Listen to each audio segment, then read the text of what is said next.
Hi there, Andrew here. I love to be entertained, but I have no patience. So I give every new show I watch only one episode to hook me. Welcome to Debut Review. It is about 7:30 at night. I think right now is the first thing I've said all day. I have no one to talk to. So I didn't realize my voice was a little lacking right now, a little scratchy, because I hadn't said anything all day. So, if I knew that, I probably should have warmed up or went la la la la la la la or something and said, "Oh, my voice is bad. I shouldn't record." But it's too late now. I can't just stop and do it later. The show must go on. So today I'm going to watch Talentless Nana. A series I've never heard of, but my chat on the podcast recommended it to me. Matthew, I think, recommended this one, so thought I'd check it out. So, Talentless Nana. Earth is under attack by ferocious extraterrestrial monsters known as the enemies of humanity.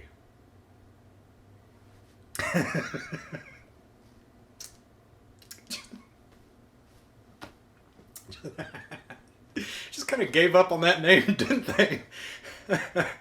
Oh, man. Hey, that extraterrestrial force of ferocious monsters. What do you think we should call them? Oh, it's just enemies of humanity. I mean, who cares?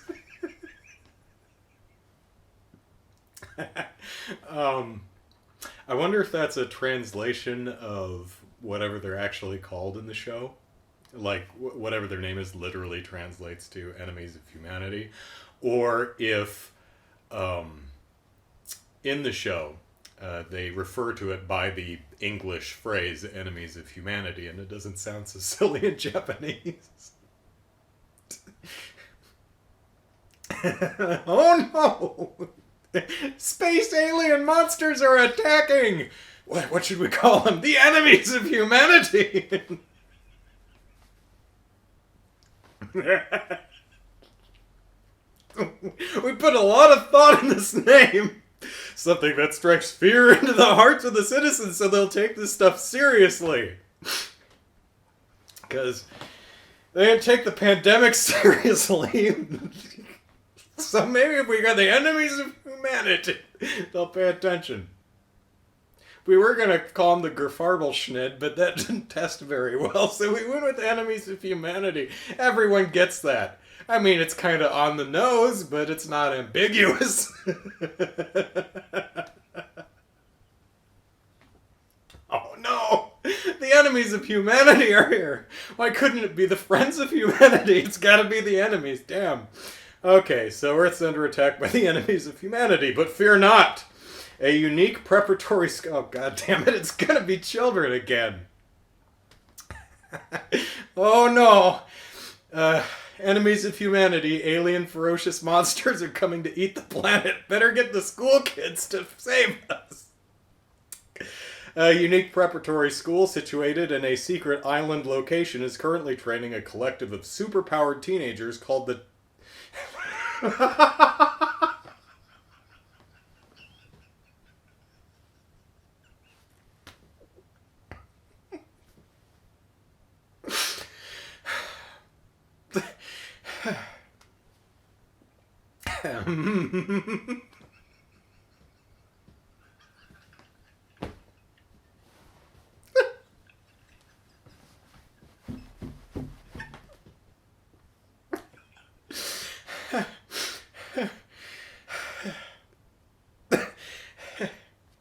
a collective of superpowered teenagers called the Talented.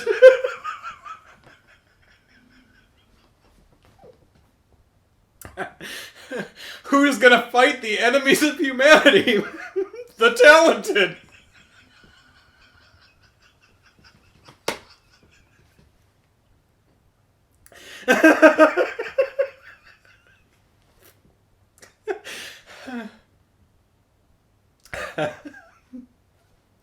Sure.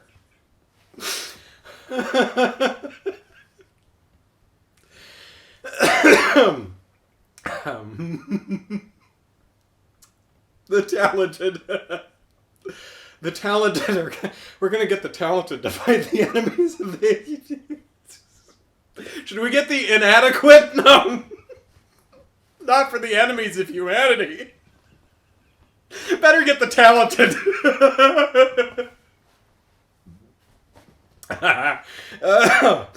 Okay. So they're called the talented, and they're gonna fight back against the aliens.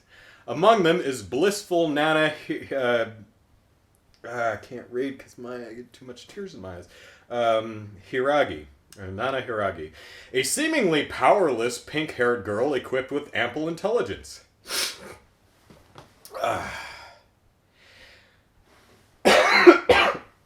Okay, well that explains the title.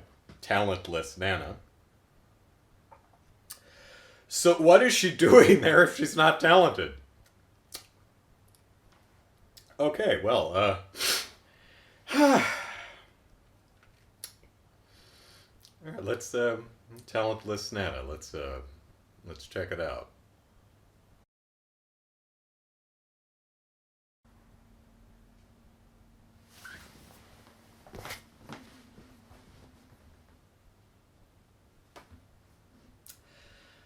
Earth is under attack by ferocious extraterrestrial monsters known as the enemies of humanity, but fear not, a unique preparatory school situated in a secret island location is currently training a collective of super-powered teenagers called the Talented to fight back against the aliens. Among them is blissful Nana Hiragi, a seemingly powerless, pink-haired girl equipped with ample intelligence. Okay. Well, here's the interesting thing. There's no indication that there are actually aliens attacking at all, anywhere. So, I spent a lot of the episode wondering, is this bad writing? Or is this part of the plot? Like, there's some weird stuff going on here. Are there actually aliens, or are we just kidnapping talented children to experiment on them or something? Or again, is it just really bad writing? Well, Hiragi shows up in class, new transfer student, like they always are. Seemingly powerless. No, she reads minds. That's a power. So our protagonist, whose name is not written here, so I don't remember what his name is, Kevin. He has a power, but he hides it. And, so she follows him around, and it's like, oh, I want to show me the island, because she's a cute and bubbly personality, and the class is kind of rowdy, and they're trying to pick a, class president, and they're like, hey, let's fight it out with our superpowers. And the teacher's like, yeah, do that. That seems unsafe. But then he says, maybe not use your powers, just punch each other in the face until someone falls down. That seems very unteacherly-like. But one of them throws a giant fireball, a bit bigger than he expected. So it's interesting. Nana is not talentless. The kid in the green hair is apparently the talentless one. But no, he's not talentless either. His talent is to absorb and nullify other powers. So if you throw a fireball at him, he can just absorb it. Now, the interesting thing here is that Nana is the psychic. She can read minds. And I was thinking, well, he can't seem to block her. He seems really irritated by her mind reading, as anyone would. It's a bit invasive. And I was thinking, well, if your power is to nullify powers, why not just, nullify your powers?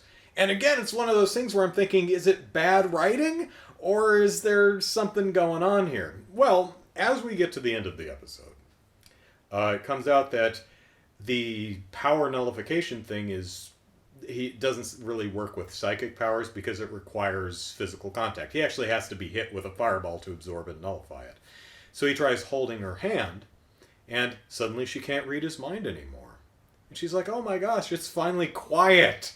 And I'm thinking, okay, that's actually an interesting setup.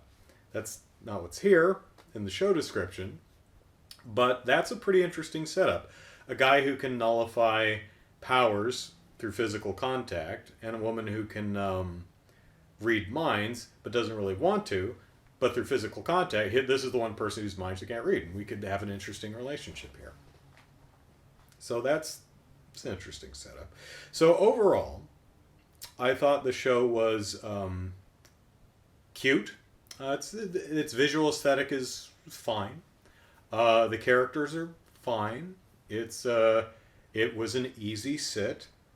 I'm still a little confused on are there actually enemies of humanity, aliens somewhere? If we need to raise this generation of kids to fight them, who's fighting them now? Right? So overall, I was like, it's fine. It's kind of cute. Not something I'm really interested in keeping up with. Then the last 2 minutes of the episode happens. And I understood why they lied in the show description, because they didn't want to spoil anything, and I appreciate that. I can get behind fibbing about the premise just to make the hook of the end of the first episode more impactful. And I'm going to spoil it, so yeah, I would recommend checking out the first episode of Talentless Nana and see what you think, because it's got a hook that's definitely going to get me to watch episode 2. Because it does appear to be that, in the case of this particular show, it's not bad writing. And with anime, you never really know.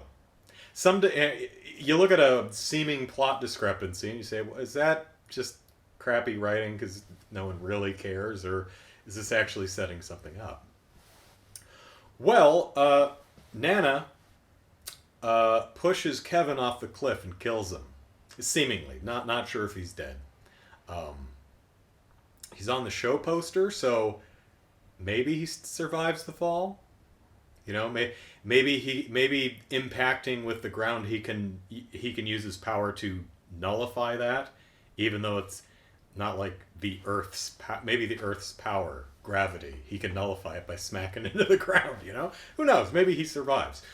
But what appears to actually be happening here is that someone, maybe a government, maybe the rest of the world, who the hell knows, considers the talented kids the enemies of humanity. And Nana is there to kill them, to take them out. So she is posing as a bubbly, kind of flighty, absent-minded ditz who can read minds. She can't. She's just really observant and intelligent, which the show description actually did say. So she used her observational powers and intelligence to deduce a lot of things, to make it look like she could read minds. She really can't. She's just smart. And she's using that to get close to the various talented kids and rub them out. That sounds gross. Kill them. Because apparently she has a hit list, and Kevin here, someone thinks that with his power he could end the lives of 100 million people.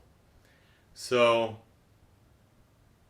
okay, Talentless Nana, you have my interest.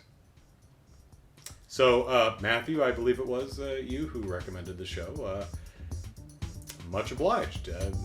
Definitely a very interesting setup, and I look forward to seeing more. Good night, everybody.